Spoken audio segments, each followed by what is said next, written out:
হে everyone, চলো তোমাদের সাথে আবার একটা নতুন ভিডিও নিয়ে চলে এসেছি।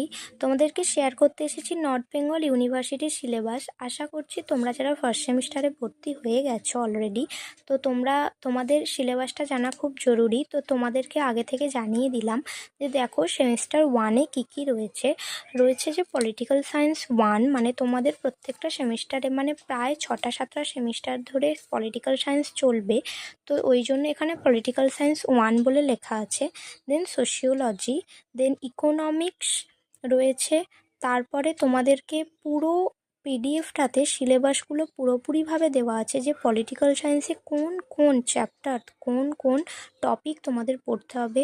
বুক রেকমেন্ডেশন করে দিয়েছে। তো দেখো পল সায়েন্সের যেমন করে দিয়েছে তেমন এখানে সোশিওলজি করা আছে। সোশিওলজিরও প্রত্যেকটা টপিকের